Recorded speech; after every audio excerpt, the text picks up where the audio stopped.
Welcome to the parish church of St Paul's, Walton in Gordano. This is one of our village communities in the benefice of East Clevedon, and Walton in Gordano lies just beyond Clevedon on the way to Porter's Head. Today I'll be reading the readings from the First Sunday of Trinity, first from the book of the Exodus in the Old Testament, and then briefly just a part of our Gospel reading from Matthew. The book of the Exodus, chapter 19. They had journeyed from Rephidim, entered the wilderness of Sinai, and camped in the wilderness. Israel camped there in front of the mountain. Then Moses went up to God.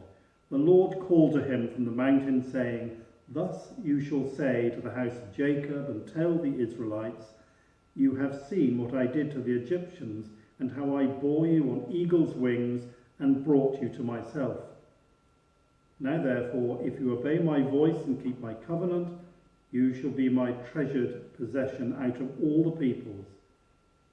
Indeed, the whole earth is mine, but you shall be for me a priestly kingdom and a holy nation." And from the Gospel of St Matthew, chapter 9. When Jesus saw the crowds, he had compassion on them, because they were harassed and helpless, like sheep without a shepherd. And he said to his disciples, "The harvest is plentiful, but the labourers are few." These 12 Jesus sent out with the following instructions: "Go nowhere among the Gentiles, and enter no town of the Samaritans, but go rather to the lost sheep of the house of Israel. As you go, proclaim the good news. The kingdom of heaven has come near, and heal the sick." For the word of the Lord. Thanks be to God. Well, today, perhaps even more than usual, the word and concept of slavery has a deep and significant resonance. Over recent days, following an egregious arrest of a black man by a white police officer, the running sore, which is racial justice in America, has been laid bare.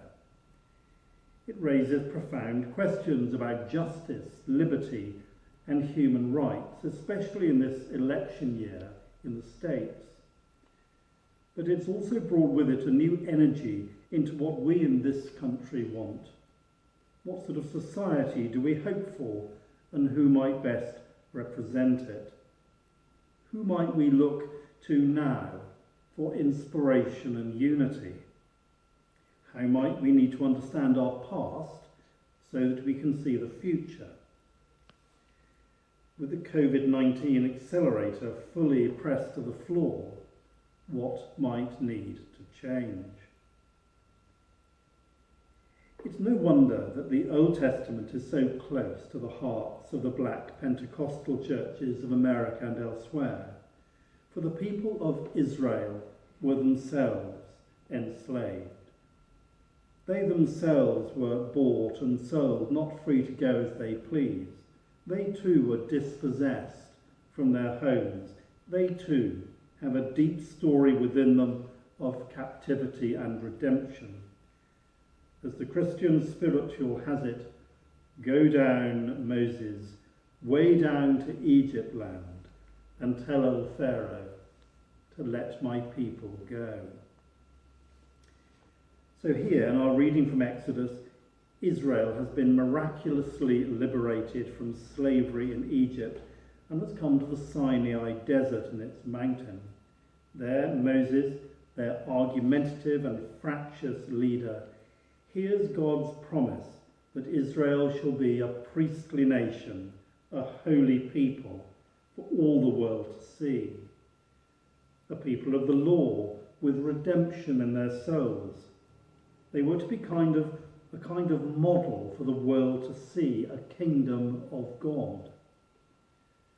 As we know, That was quite a tall order, and within just a few verses of Exodus from our passage today, it had already spiralled out of control as the people danced around a golden statue they'd made.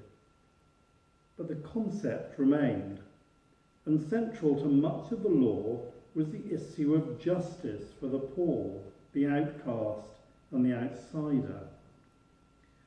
Holding their distinctiveness, the people of Israel were to act justly, love mercy, and walk humbly with their God. So we come to Christ, who Christians believe lived that unique balance of holiness, justice, and human compassion. He sees the crowds as harassed and helpless, like sheep without a shepherd, and enjoined his disciples to heal the sick and let them know that the kingdom of God had come close. To those who should know better, to the religious leaders and others, Christ was doctrinally demanding. It was their responsibility to understand and teach truth. But to most, to the ordinary people, Christ had an amazingly light touch. Heal the sick. Let them know that the kingdom is close. He might just as well have said that their captivity was ended. Seeing these readings, we do not want for inspiration as to how we should live, what justice might look like, or the shades of responsibility which society has for all of its people. But how we live that life remains a huge challenge. Of all the heroes in the church, few stand taller than William Wilberforce as he wrestled for decades with the slavery of his generation. It took him all the energy and imagination he could muster and wore him out in the trying. He toppled no statue, incited no violence or damage, yet by his efforts perhaps liberated more people and toppled more statues than anyone. Justice is a work of a lifetime, as is being a Christian.